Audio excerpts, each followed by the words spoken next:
மாணவ கண்மணிகள் அனைவருக்கும் என் இனிய காலை வணக்கங்கள். மாணவ கண்மணிகள் அனைவரும் நலமாக உள்ளீர்களா? மாணவ கண்மணிகள் தங்களுடைய வழிபாட்டினை கூறிவிட்டீர்களா? நன்றி. நான் ஒரு நல்ல ஆசிரியர். நான் உங்களுக்கு தாயாகவும் தந்தையாகவும் இருந்து முறையான கல்வியை அன்புடன் போதிப்பேன். நான் ஒரு நல்ல ஆசிரியர். நான் உங்களுக்கு தாயாகவும் தந்தையாகவும் இருந்து முறையான கல்வியை அன்புடன் போதிப்பேன். நான் ஒரு நல்ல ஆசிரியர். நான் உங்களுக்கு தாயாகவும் தந்தையாகவும் இருந்து முறையான கல்வியை அன்புடன் போதிப்பேன். அனைவருக்கும் என் இனிய காலை வணக்கங்கள். மாணவ கண்மணிகளே, நாம் நேற்று பார்த்த பாடப்பகுதியானது மொழிப்பயிற்சிகளை பற்றி பார்த்தோம். தமிழ் எண்கள் அறிதல், விடுபட்ட கட்டங்களை நிரப்புதல், வண்ணமிடப்பட்டுள்ள எண்களுக்குரிய தமிழ் எண்களை எழுதுதல், சொற்றொடர்களினுடைய வகைகள், தொடர்களினுடைய வகையை கண்டறிந்து எழுதுவது, தொடர்களை மாற்றியமைத்து எழுதுவது, மொழியோடு விளையாடு என்பதில் உரிய வினைமுற்றுகளை கொண்டு கட்டங்களை நிரப்புக, வினைமுற்றுக்குரிய வேர்ச்சொற்களை எழுதுக போன்ற பயிற்சிகளை பற்றி நாம் நேற்று பார்த்தோம். மாணவ கண்மணிகள் அவற்றினை தங்களுடைய பாடப்புத்தகத்தில் தெளிவுரை எழுதியிருப்பீர்கள் என எண்ணுகின்றேன்.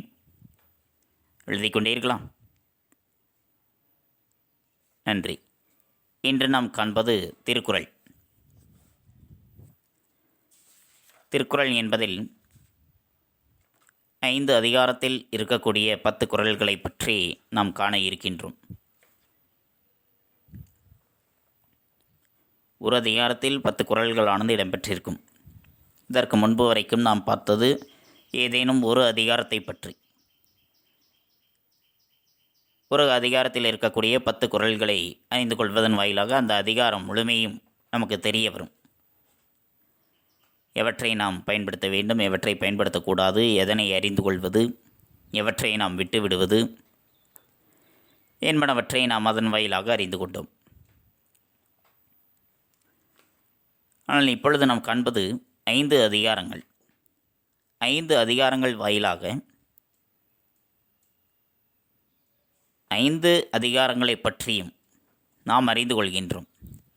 அந்த அதிகாரத்தில் இருக்கக்கூடிய குறள்கள் அவை என்ன கருத்தை நமக்கு வழங்குகின்றது, அவற்றிலிருந்து நாம் தெரிந்து கொள்வது என்ன, எவற்றை நாம் பயன்படுத்த வேண்டும், எவற்றை செய்யக்கூடாது போன்ற பண்புகளை பற்றி 5 அதிகாரத்தின் வாயிலாக நாம் அறிந்து கொள்கின்றோம். அந்த 5 அதிகாரத்தில் இருக்கக்கூடிய 2 குறள்கள் வாயிலாக மொத்தம் 10 குறள்கள் நமக்கு பாடப்பகுதியாக இடம்பெற்றுள்ளது. பாடப்பகுதிக்குள் செல்லலாமா மாணவர்களே? தங்களுடைய பாடப்புத்தகத்தில் பக்கம் எண் 43 எடுத்துக்கொள்ளுங்கள். எடுத்துக்கொண்டீர்களா? நன்றி. திருக்குறள். திரு குட்டல் குறள். திரு என்றால் மேன்மை, மேன்மை பொருந்திய. குறள், குறள் வெண்பாக்களினால் ஆன நூல். அதனால்தான் இந்நூலிற்கு திருக்குறள் என்ற பெயரானது ஏற்பட்டிருக்கின்றது. மேன்மை பொருந்திய குறள் வெண்பாக்களால் ஆன நூல்தான் திருக்குறள் என்பது. 2 அடி வெண்பாக்களால் ஆனதுதான் குறள் என்பது. 2 அடி வெண்பாக்களால் ஆனது. திரை என்பது அதனுடைய அடைமொழி. அதனால்தான் திருக்குறள் என்பது பாட்டை, அதனுடைய பாடலை உணர்த்தாது நூலை உணர்த்துகின்ற காரணத்தினால் அது கருவியாகும் பெயராகவும் பயன்படுகின்றது. இந்நூலினை எழுதியவர் திருவள்ளுவர். இவர் ஆதி பகவன் என்பவர்களுக்கு மகனாக தோன்றியவர். திருவள்ளுவர் ஆதி பகவன் என்பவர்களுக்கு மகனாக தோன்றியவர். இவரது காலம் கிமு 31 என்று அழைக்கப்படுகின்றது. நாயனார், தேவர், முதற்பாவலர், தெய்வப்புலவர், நான்முகனார், சென்னா போதார், பொய்யல் புலவர் என்று பல்வேறு பெயர்களால் இவர் அழைக்கப்படுகின்றார்.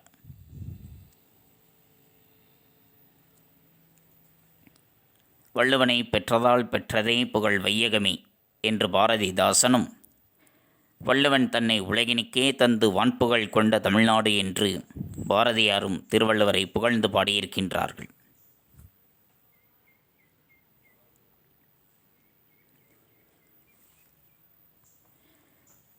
இவர் வாசுகி என்ற பெண்ணை திருமணம் செய்து கொண்டு நெசவு தொழில் செய்து வாழ்ந்தனர் என்று சொல்கின்றார்கள். உலகம் போற்றுகின்ற திருக்குறளை இயற்றி மதுரை தமிழ்ச்சங்கத்தில் அரங்கேற்றினார் என்றும் சொல்கின்றார்கள். இது இவரை பற்றிய குறிப்புகளானது. இந்நூலை பற்றிய குறிப்புகள் என்று காணும் பொழுது, இந்நூலானது அறத்துப்பால், பொருட்பால், இன்பத்துப்பால் என 3 பெரும் பிரிவுகளையும் 133 அதிகாரங்களையும், ஒரு அதிகாரத்திற்கு 10 பாடல்கள் வீதம் 1330 குறட்பாக்களையும் கொண்டிருக்கின்றது. 9 இயல்களை உடையது. அறத்துப்பாலில் 4 இயல்களும், பொருட்பாலில் 3 இயல்களும், இன்பத்துப்பாலில் 2 இயல்களும் உடையது.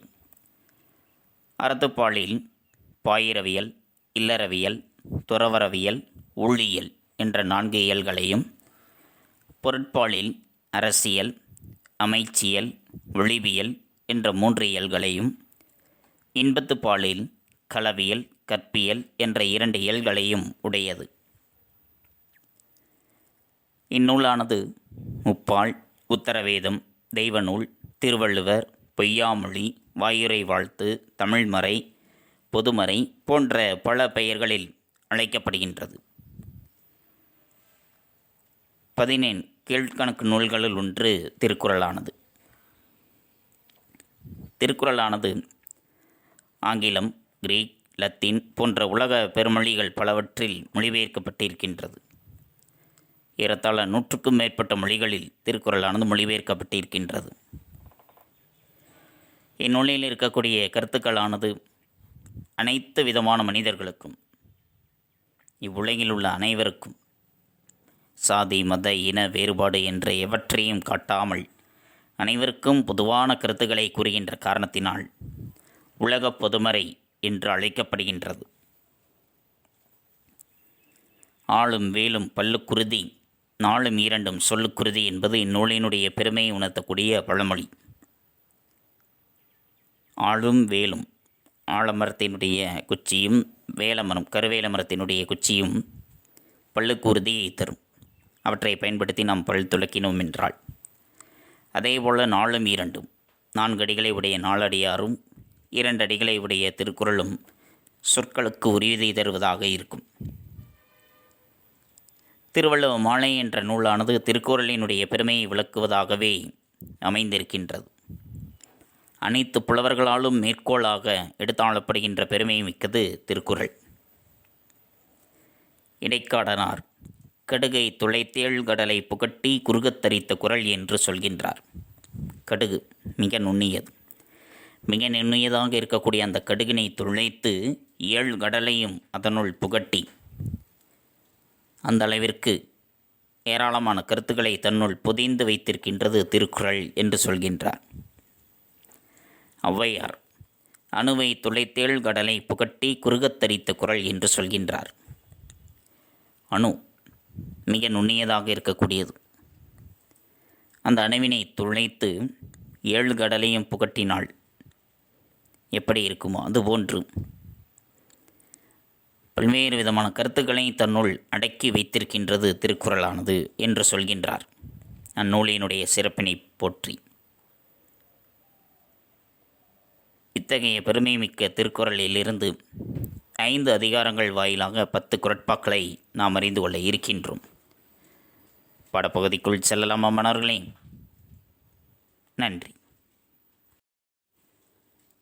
திருக்குறள். திருக்குறள் நீதி நூல் மட்டுமன்று, அஃது ஒரு வாழ்வியல் நூல். திருக்குறள் என்பது நீதி நூல் மட்டுமல்ல, மக்களுக்கு நீதியை வழங்கக்கூடிய நூல், அவர்களுக்கு நீதி கருத்துக்களை வழங்கக்கூடிய நூல் என்பது மட்டுமல்ல, அது வாழ்வியல் நூல். அவர்களுடைய வாழ்க்கைக்கான தத்துவத்தினை, எப்படி வாழ வேண்டும் என்ற தத்துவத்தை வழங்கக்கூடிய நூலாகவும் இருக்கின்றது. எக்காலத்திற்கும் எல்லா மக்களுக்கும் பொருந்தும் அறக்கருத்துக்களை கொண்ட நூல். எல்லா காலகட்டத்திலும், இந்த காலத்திற்கு மட்டும்தான் அல்லது சென்ற காலத்திற்கு மட்டும்தான் என்றில்லை, எல்லா காலத்திற்கும் 2000 ஆண்டுகளுக்கு முன்பே எழுதப்பட்டிருக்கின்றது. இருந்தாலும் இன்றும் அதில் இருக்கக்கூடிய கருத்துக்கள் நமக்கு ஏற்றதாக இருக்கின்றது. இனி வரக்கூடிய காலகட்டத்திற்கும் ஏற்புடைய கருத்துக்களை உடையனவாக இருக்கின்றன. அதேபோன்று எல்லா தரப்பட்ட மக்களுக்கும், அனைத்து தரப்பட்ட மக்களுக்கும், இவ்வுலகில் வாழ்கின்ற அனைத்து மக்களுக்கும் பொருந்தக்கூடிய அறக்கருத்துக்களை கொண்டிருக்கக்கூடிய ஒரு நூலாக இருக்கின்றது. திருக்குறளினுடைய பெருமையை விளக்குவதற்காக திருவள்ளுவ மாலை என்ற ஒரு நூல் எழுதப்பட்டிருப்பதே அதற்கு சான்று. இதற்காக அது எழுதப்பட்டது அந்நூலினுடைய பெருமையை விளக்கி கூறுவதற்காக. இத்தகைய பெருமை கொண்ட திருக்குறளினை நாம் நாள்தோறும் பயில வேண்டும். தினசரி தவறாது ஒரு குறளை நாம் படிக்க வேண்டும். ஒரு குறளை படித்து, அந்த குறளினுடைய கருத்துக்களை படித்து, அந்த கருத்துக்களை உள்வாங்கிக் கொண்டு அவற்றை நாம் நம்முடைய வாழ்க்கையில் நடைமுறைப்படுத்த வேண்டும். ஆக தினசரி தவறாது ஒரு திருக்குறளை நாம் கற்றுக்கொள்ள வேண்டும். 5 அதிகாரத்தில் இருக்கக்கூடிய 10 குறள்களை பற்றி நாம் காண்போம். முதல் அதிகாரம் நடுவு நிலைமை.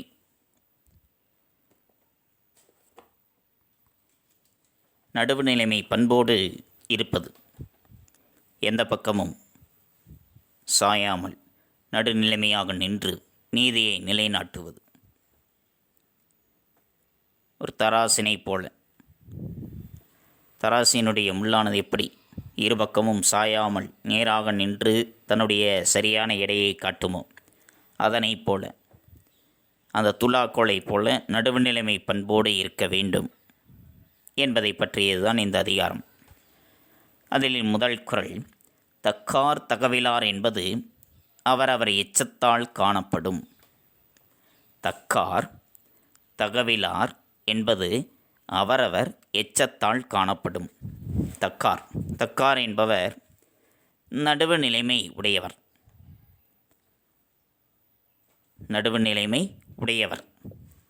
தகவிலார், தகவிலர் என்பது நடுவு நிலைமை இல்லாதவர்கள். நடுவு நிலைமை என்ற பண்பினை உடையவர், நடுவு நிலைமை என்ற பண்பினை இல்லாதவர். இது அவரவர்களினுடைய எச்சத்தால் காணப்படும். அவரவர்களுக்கு பிறகு எஞ்சி நிற்கக்கூடிய எச்சம், அவர்களுடைய புகழ், அவர்களுடைய பழி இதனால் அறியப்படும். அவர்களுக்கு பிறகு எஞ்சி நிற்கக்கூடிய புகழானது இருக்கின்றதென்றால் பலர் அவரை புகழ்ந்து கூறுகின்றார்கள். அவர் இல்லை என்றாலும் சரி, அவரை புகழ்ந்து கூறுகின்றார்கள் என்றால் அவர் நடுவு நிலைமை பண்பை உடையவராக இருந்தார். அவரை புகழாமல் அவருக்கு பிறகு அவரை பழித்து பேசுகின்றார்கள் என்றால் அவர் அந்த நடுவு நிலைமை என்ற பண்பினை இல்லாதவராக இருக்கின்றார். ஆக ஒருவர் நடுவு நிலைமையோடு இருந்தார் அல்லது நடுவு நிலைமையோடு இல்லாதவராக இருக்கின்றார் என்பதை அவருக்கு பிறகு எஞ்சி நிற்கக்கூடிய, அவர் இல்லை என்றாலும் சரி, அவரை பற்றி நாம் புகழ்ந்து பேசினாலும் அல்லது பழித்து பேசினாலும் அவருடைய புகழினாலும் பழியினாலும் அறியப்படுகின்றது அவர் நடுவு நிலைமை பண்போடு இருந்தாரா இல்லையா என்பதுதான். உதாரணத்திற்கு அண்ணல் காந்தியடிகளை எடுத்துக்கொள்வோம். அவர் வாழ்ந்த காலகட்டத்தில்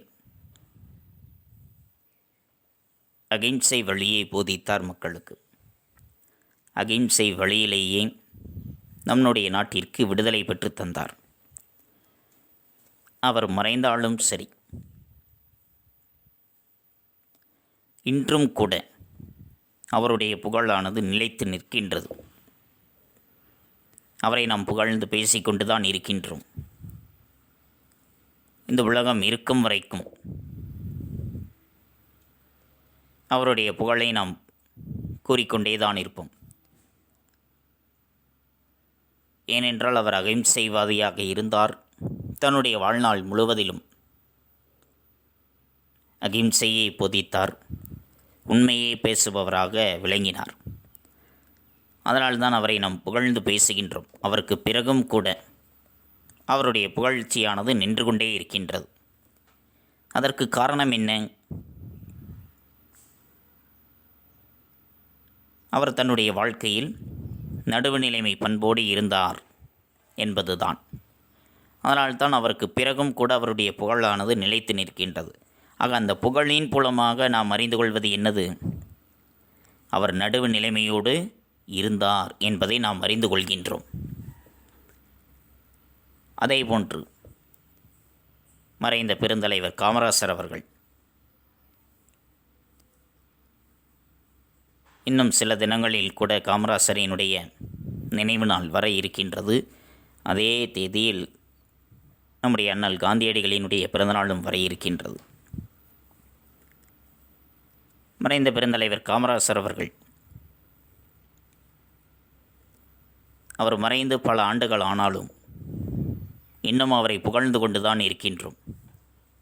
காரணம், தன்னுடைய வாழ்நாளில் அவர் நடுவு நிலைமை பண்போடு இருந்தவர்.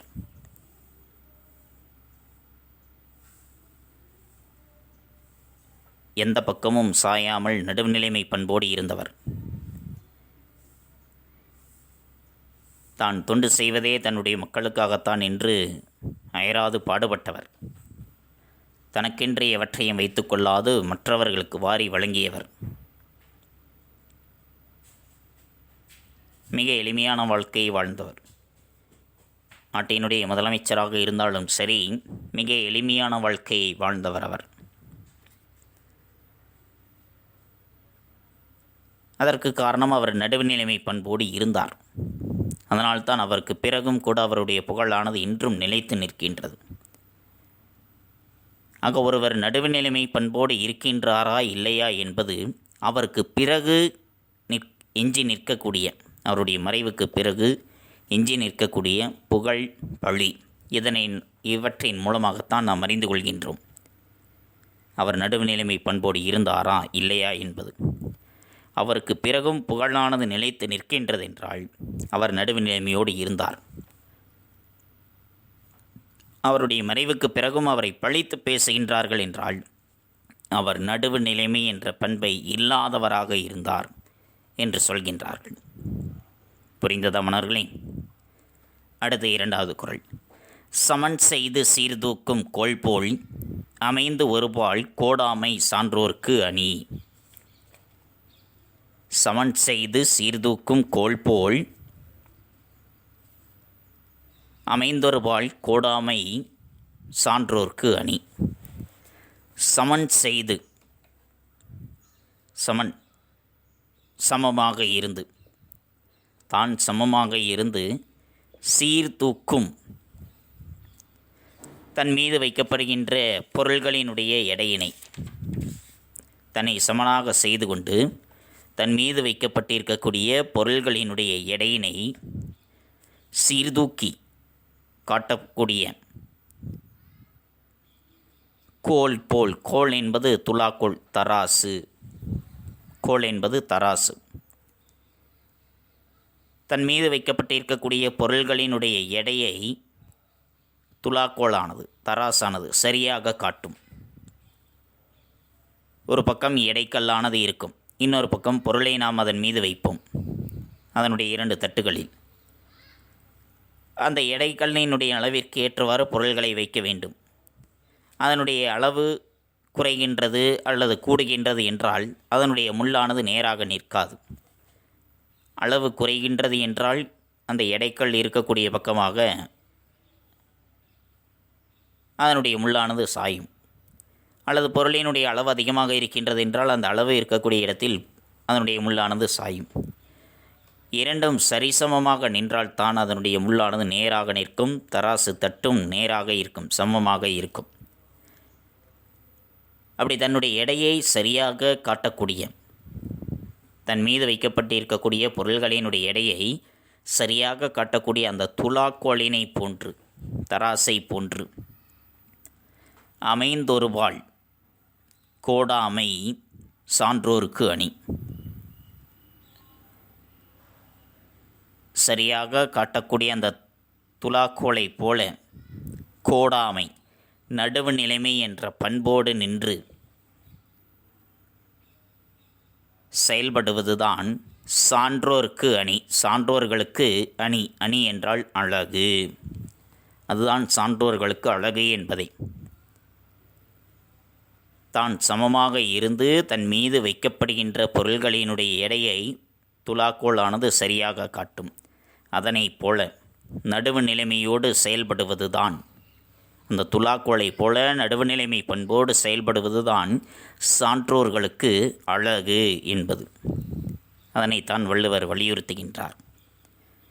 ஆக நடுவுநிலைமை பண்பு என்பது எவ்வாறு இருக்க வேண்டும் என்பதை இந்த 2 குறள்களின் வாயிலாக நாம் அறிந்து கொண்டோம். புரிந்ததா மாணவர்களே? 1, தக்கார் தகவிலர் என்பது அவரவர் எச்சத்தால் காணப்படும். நடுவுநிலைமையோடு உடையவர், நடுவுநிலைமை இல்லாதவர் என்பது அவரவருக்கு பிறகு எஞ்சி நிற்கக்கூடிய புகழினாலும் பழியினாலும் அறியப்படுகின்றது. சமன் செய்து சீர்தூக்கும் கொள்போல் அமைந்தொருபால் கோடாமை சான்றோர்க்கு அணி. தான் சமமாக இருந்து தன் மீது வைக்கப்படுகின்ற பொருள்களினுடைய எடையை துலாக்கோல் சரியாக காட்டும். அதுபோல நடுவு நிலைமையுடன் சரியாக செயல்படுவதுதான் சான்றோருக்கு அழகு என்பது. புரிந்ததா மாணவர்களே? நன்றி. கூடா ஒழுக்கம். கூடா ஒழுக்கம். கூடா ஒழுக்கம் என்பது எத்தகைய ஒழுக்கத்தினை நாம் மேற்கொள்ளக்கூடாது என்பது. எத்தகைய பண்பினை நாம் ஏற்றுக்கொள்ளக்கூடாது. கூடாத ஒழுக்கம், நம்மிடத்தில் இருக்கக்கூடாத ஒழுக்கம் என்பது என்ன என்பதைத்தான் இந்த அதிகாரத்தில் நாம் காண இருக்கின்றோம். அதில் முதல் குறளானது, வழியில் நிலைமையான் வள்ளுருவம் பெற்றம் புலியின் மேல் போர்த்து மேய்ந்தற்று. வழியில் நிலைமையான் வள்ளுருவம் பெற்றம் புலியின் தோல் போர்த்து மேய்ந்தற்று. வழியில் நிலைமையான். வழியில் நிலைமையான், வழி என்றால் வலிமை. வலிமை இல்லாதவன். எத்தகைய வலிமை இல்லாதவன்? தன்னுடைய மனதினை அடக்கக்கூடிய வலிமை இல்லாதவன். தன்னுடைய மனதினை கட்டுப்படுத்தக்கூடிய வலிமை இல்லாதவன். தன்னுடைய மனதினை கட்டுப்படுத்தக்கூடிய வலிமை இல்லாதவன். ஏன் மனதினை கட்டுப்படுத்த வேண்டும்? மனம் என்பது ஒரு குரங்கினை போன்றது. எதை வேண்டுமானாலும் செய்யும்.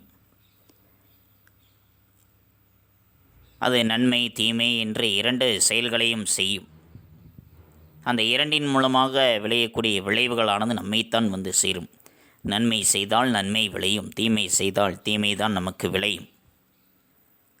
அதனை நாம் கட்டுப்படுத்தி அடக்க வேண்டும். காந்தியடிகள் சொன்னதைப் போல, தீயதை பார்க்காதே, தீயதை பேசாதே, தீயதை கேட்காதே என்ற அந்த 3 குரங்குகள் இருப்பதைப் போல, தீயனவற்றை பார்க்கக்கூடாது, தீயனவற்றை பேசக்கூடாது, தீயனவற்றை கேட்கக்கூடாது. இந்த 3ஐயும் நாம் புரிந்து கொண்டு நம்முடைய மனதை கட்டுப்படுத்தக்கூடிய அந்த வலிமை இல்லாதவராக இருப்பவர், தன்னுடைய மனதினை கட்டுப்படுத்தக்கூடிய அடக்கக்கூடிய வலிமை இல்லாதவர் வள்ளுருவம். வள்ளுருவம் என்பது தவக்கோலம். வள்ளுருவம் என்பது தவக்கோலம். அவர் மேற்கொள்கின்ற ஒரு தவத்தோற்றம், மனக்கட்டுப்பாடு என்பது இல்லாதவர் ஒரு தவக்கோலத்தை பூண்டிருக்கின்றார் என்றால் ஒரு முனிவரைப் போல. முனிவர் என்பவர் முற்றும் துறந்தவராக இருக்க வேண்டும். எவற்றின் மீதும் பற்று என்பது அவருக்கு இருக்கக்கூடாது.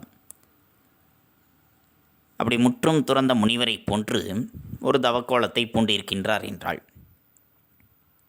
யார்? மனதை அடக்கி ஆளக்கூடிய வல்லமை இல்லாதவர். அவர் மேற்கொண்டிருக்கக்கூடிய அந்த தவக்கோலமானது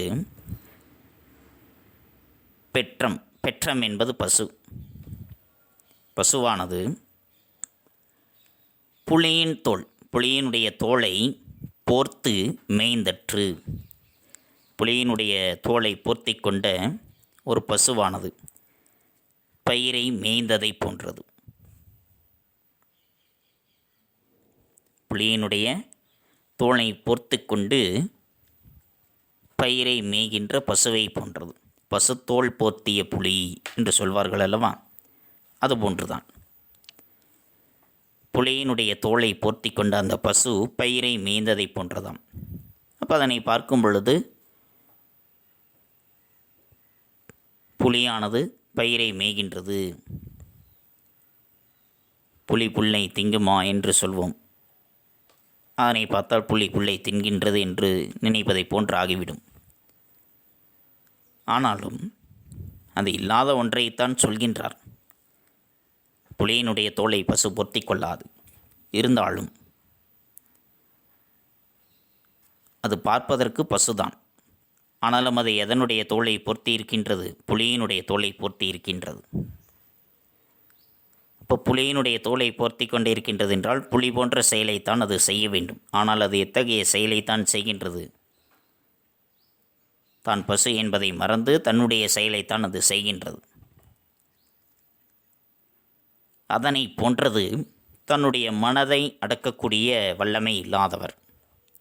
அவர் தவக்கோலம் பூண்டிருந்தாலும் சரி, அவர் மனதை அடக்கக்கூடிய வலிமை இல்லாதவராகத்தான் இருக்கின்றார்.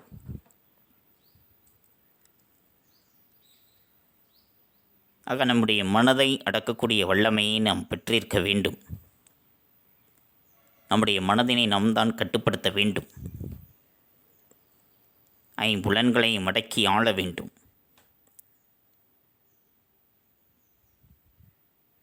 அவ்வாறு இல்லை என்றால் நாம் தவக்கோலம் பூண்டாலும் சரி, புலியினுடைய தோலை போர்த்தி கொண்ட பசுவானது பயிரை மேய்ந்ததை போன்றுதான் நம்முடைய நிலைமையும் இருக்கும். புரிந்ததா மன்னர்களே? அடுத்து இரண்டாவது, கனைகொடிது யாழ்கோடு செவ்விது ஆங்கு அன்ன வினைபடு பாலால் கொளல். கனைகொடிது யாழ்கோடு செவ்விது ஆங்கு அன்ன வினைபடு பாலால் குழல். கனை கொடிது. கனை என்றால் அம்பு. அம்பு என்பது கொடியது. அது நேராக இருந்தாலும் சரி, அம்பு என்பது நேராகத்தானே இருக்கும், வளைந்திருக்காது. ஆனாலும் அது கொடியது. ஏன்? அந்த அம்பினை எய்தோம் என்றால் எதிரில் இருப்பவரினுடைய உயிரையே பறித்து விடுவதாக இருக்கும். அதனால்தான் அது கொடியதாக இருக்கின்றது. யாழ் கோடு. ஆனால் யாழ் என்பது ஒரு இசைக்கருவி. அது கோடு என்றால் கொம்பு, அதாவது வளைவோடு இருக்கின்றது. அந்த யாழினுடைய கொம்பு செவ்விது ஆங்கு, அது வளைவோடு இருந்தாலும் சரி, அதிலிருந்து வெளிப்படுகின்ற இசையானது நமக்கு இனிமையை தருகின்றது. ஆனால் அம்பு நேராக இருந்தாலும் நமக்கு அது தீமையைத்தான் தருகின்றது, கொடியதாக இருக்கின்றது. ஆனால் யாழ் என்பது வளைந்திருந்தாலும் அதிலிருந்து வெளிப்படுகின்ற இசை நமக்கு இனிமையை தருகின்றது. அன்ன அதுபோல வினைபடு பாலால் குழல். வினைப்படு செயல், வினைனா செயல். அவரவர்களினுடைய செயல் வகையினால் மக்களினுடைய பண்புகளை அவரவர்களினுடைய செயல் வகையினால் அவர்களினுடைய தோற்றத்தை வைத்து நாம் உணர்ந்து கொள்ளக்கூடாது. அவர்கள் செய்கின்ற செயலினால் நாம் உணர்ந்து கொள்ள வேண்டும். ஒருவருடைய தோற்றத்தை வைத்து அவர் நல்லவரா அல்லது தீயவரா என்பதை நாம் உணர்ந்து கொள்ள முடியாது. அவர்கள் செய்கின்ற செயல் வகையால் தான் எத்தகைய செயல்களை அவர்கள் செய்கின்றார்கள் என்பதை வைத்துதான் அவர்களுடைய பண்புகளை நாம் உணர்ந்து கொள்ள முடியும். அம்பு என்பது நேராகத்தான் இருக்கின்றது, வளைந்து இருப்பதில்லை. ஆனாலும் அது கொடியதாகத்தான் இருக்கின்றது. ஆனால் யாழ் என்பது வளைவோடு தான் இருக்கின்றது. வளைவோடு இருந்தாலும் அது நமக்கு இனிமையை தருகின்றது. அதுபோலதான் அவர்களினுடைய தோற்றத்தை வைத்து ஒருவர் பார்ப்பதற்கு நல்ல அழகுடைய தோற்றத்தில் இருக்கின்றார் என்றால் அவருடைய செயல், அவர் செய்கின்ற செயல்கள் தீய செயல்களாக கூட இருக்கலாம். ஒருவர் பார்க்கின்ற தோற்றத்திற்கு அவருடைய தோற்றம் சற்று அழகாக இல்லை என்றால் அவர் தீய செயல்கள் தான் செய்வார் என்று நாம் உணர்ந்து கொள்ளக்கூடாது. அவர் செய்கின்ற செயலின் மூலமாக அவர் நல்லவராக இருக்கலாம், நற்பண்புகளை செய்யலாம். ஆக ஒருவரை தோற்றத்தை வைத்து நாம் அடையாளம் சொல்லக்கூடாது. அவருடைய பண்புகளை நாம் அடையாளப்படுத்தக்கூடாது. அவருடைய தோற்றத்தினை வைத்து, அங்கு அடையாளங்களை வைத்து, இவர் நல்லவர், இவர் கெட்டவர், இவர் நல்ல செயல்களை செய்வார், இவர் தீய பண்புகளை உடையவராக இருக்கின்றார் என்று நாம் உணர்ந்து கொள்ளக்கூடாது. அவர்களினுடைய செயல், அவர்கள் செய்யக்கூடிய செயல், அந்த செயலினுடைய வகையால் தான் அவர்கள் நற்பண்பினை உடையவர்களாக இருக்கின்றார்களா அல்லது தீய பண்பினை உடையவர்களாக இருக்கின்றார்களா என்பதை நாம் உணர்ந்து கொள்ள முடியும். புரிந்ததா மன்னர்களே? கனை கொடிது யாழ்கோடு செவ்விது ஆங்கு அன்ன வினைபடு பாலால் குழல். நேராக இருந்தாலும் அம்பு கொடியதாகத்தான் இருக்கின்றது. வளைவோடு இருந்தாலும் யாழினுடைய கொம்பு நமக்கு இனிமையைத்தான் தருகின்றது. அதுபோல மக்களினுடைய பண்புகளை அவரவர்களினுடைய தோற்றத்தினால் அல்லாமல் செயல் வகையால் உணர்ந்து கொள்ள வேண்டும். நன்றி. மாணவ கண்மணிகளை, அடுத்து நாம் காண்பது வீட்டுப்பாடம். சான்றோர்க்கு அழகாவது எது?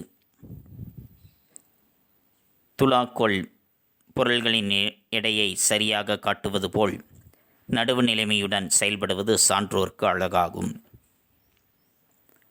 2. வழியின்றி வாழும் வழியாக திருக்குறள் கூறுவது யாது? முதலில் தன் குற்றத்தை கண்டு நீக்கி அதன் பின் பிறருடைய குற்றத்தை ஆராய்வதே பழியின்றி வாழும் வழியாக திருக்குறள் கூறுவதாகும். 3. புலித்தோல் பொருத்திய பசு என்னும் உவமையால் திருக்குறள் விளக்கும் கருத்து யாது? உவமை: புலியின் தோலை பொருத்திய பசு பயிரை மேய்ந்ததைப் போன்றது. திருக்குறள் விளக்கும் கருத்து: மனதை அடக்கும் வலிமை இல்லாதவர் மேற்கொண்ட வலிய தவக்கோலம். இந்த 3 வினாக்கள் தான் வீட்டுப்பாடம். இந்த 3 வினாக்களை ஒருமுறை எழுதி பலமுறை படித்துக் கொள்ளுங்கள். தங்களுடைய கையெழுத்து பயிற்சியும் சற்று மேம்படுத்திக் கொள்ளுங்கள். நன்றி. மாணவ கண்மணிகளை, இதுகாரும் நாம் கண்டறிந்தது திருக்குறளில் 2 அதிகாரத்தை பற்றி பார்த்தோம். ஒன்று நடுவு நிலைமை, மற்றொன்று கூடா ஒழுக்கம். நடுவு நிலைமை என்பதில் நடுவு நிலைமை உடையவர், நடுவு நிலைமை இல்லாதவர் என்பது அவரவருக்கு பிறகு எஞ்சி நிற்கக்கூடிய புகழ், பழி இவற்றினால்தான் அறியப்படுகின்றது. புகழை உடையவராக இருக்கின்றார் என்றால், அவரை புகழ்ந்து பேசுகின்றார்கள் என்றால் நடுவு நிலைமை உடையவர். அவரை இகழ்ந்து பேசுகின்றார்கள் என்றால் நடுவு நிலைமை இல்லாதவராக அறியப்படுகின்றார். தான் சமமாக இருந்து தன்னிடம் வைக்கப்படுகின்ற பொருள்களினுடைய எடையை துலாக்கோல் சரியாக காட்டும். அதனைப் போல நடுவு நிலைமையோடு சரியாக செயல்படுவதுதான் சான்றோர்க்கு அழகு என்பது. இந்த 2 பண்புகளையும் நடுவு நிலைமை என்ற அதிகாரத்தின் வாயிலாக நாம் அறிந்து கொண்டோம். அடுத்து கூடா ஒழுக்கம். மனத்தை அடக்கும் வல்லமை இல்லாதவர் மேற்கொண்ட வலிய தவக்கோலம் புலியினுடைய தோலை போர்த்தி கொண்ட பசு பயிரை மேய்ந்ததைப் போன்றது. நேராக இருந்தாலும் அம்பு கொடியதாக இருக்கின்றது. வளைவோடு இருப்பினும் யாழின் கொம்பு இனிமையை தருகின்றது. அதுபோல மக்களினுடைய பண்புகளை அவரவர் தோற்றத்தால் அல்லாமல் செயல் வகையால் உணர்ந்து கொள்ள வேண்டும். இந்த 2 அதிகாரங்கள் வாயிலாக நாம் அறிந்து கொள்வது: 1. நடுவு நிலைமை பண்போடு இருக்க வேண்டும். எந்த பக்கமும் சாய்ந்திராமல், நமக்கு தெரிந்தவர், நமக்கு அறிமுகமானவர், நமக்கு வேண்டியவர் என்று நாம் பாராமல் நடுவு நிலைமை பண்போடு நாம் இருக்க வேண்டும். 2. கூடாத ஒழுக்கம். மனதை அடக்கும் வல்லமை பெற்றவராக இருக்க வேண்டும். எத்தகைய பண்புகளை நாம் ஏற்றுக்கொள்ளக்கூடாது என்பதை இதனை வலியுறுத்துகின்றார். மனதை அடக்கும் வல்லமை படைத்தவராக இருக்க வேண்டும். ஒருவருடைய தோற்றத்தை வைத்து நாம் அவர்களுடைய பண்புகளை உணர்ந்து கொள்ளக்கூடாது. அவர் செய்கின்ற செயல் மூலமாகத்தான் உணர்ந்து கொள்ள வேண்டும். இந்த 2ஐயும் தான் இந்த 2 அதிகாரங்கள் வாயிலாக நாம் அறிந்து கொள்கின்றோம். மாணவ கண்மணிகளை, இதன் வாயிலாக நாம் நடுவுநிலைமை பண்போடு தான் இருக்க வேண்டும். யாரையும் சார்ந்திராமல் நீதிமுறையை நிலைநாட்ட வேண்டும். அதேபோன்று நாம் நம்முடைய மனதை அடக்கக்கூடிய வல்லமை பெற்றவராக இருக்க வேண்டும். ஐம்புலன்களை மடக்கி ஆள வேண்டும். தீய ஒழுக்கம் என்பதற்கு நாம் அடிமையாகாமல் அவற்றிலிருந்து விலகி நம்முடைய மனதை கட்டுப்படுத்தக்கூடிய வல்லமை பெற்றவராக இருக்க வேண்டும். அதேபோன்று ஒருவருடைய தோற்றத்தை வைத்து அவர்களுடைய பண்புகளை நாம் முடிவு செய்யக்கூடாது. அவர்கள் செய்கின்ற செயல் வகையால் தான் நாம் உணர்ந்து கொள்ள வேண்டும். இந்த பண்புகளை நாம் நம்முடைய வாழ்க்கையில் நடைமுறைப்படுத்த வேண்டும். புரிந்ததா மாணவர்களே? அடுத்து நாம் காண்பது பாடப்புத்தகம் படித்தல். பாடப்புத்தகம் படித்தல் பக்கம் எண் 43. பக்கம் எண் 43 திருக்குறள் என்பதில் ஆரம்பித்து மக்களின் பண்புகளை அவரவர் தோற்றத்தால் அல்லாமல் செயல் வகையால் உணர்ந்து கொள்ள வேண்டும் என்பது வரைக்கும் மாணவ கண்மணிகள் பாடப்புத்தகம் படித்தலாக எடுத்துக்கொண்டு எழுந்து நின்று உறக்க படியுங்கள். தங்களுடைய படித்தல் பயிற்சியினை சற்று மேம்படுத்திக் கொள்ளுங்கள். அடுத்து நாம் காண்பது வீட்டுப்பாடம். வீட்டுப்பாடம் பக்கம் எண் 45. குருவினா. சான்றோர்க்கு அழகாவது எது? வழியின்றி வாழும் வழியாக திருக்குறள் கூறுவது யாது? புலித்தோல் போர்த்திய பசு என்னும் உவமையால் திருக்குறள் விளக்கும் கருத்து யாது? இந்த 3 வினாக்கள் தான் வீட்டுப்பாடம். இந்த 3 வினாக்களுக்குரிய விடையினை பற்றி நாம் முந்தைய பகுதியில் கண்டுணர்ந்தோம். மாணவ கண்மணிகள் அவற்றினை தெளிவுற தங்களுடைய வீட்டுப்பாட ஏட்டில் எழுதி கொள்ளுங்கள். தெளிவுற படியுங்கள். தங்களுடைய படித்தல் பயிற்சியினையும் சற்று மேம்படுத்திக் கொள்ளுங்கள். மீண்டும் அடுத்த பாட வேளையில் சந்திப்போம். நன்றி, வணக்கம்.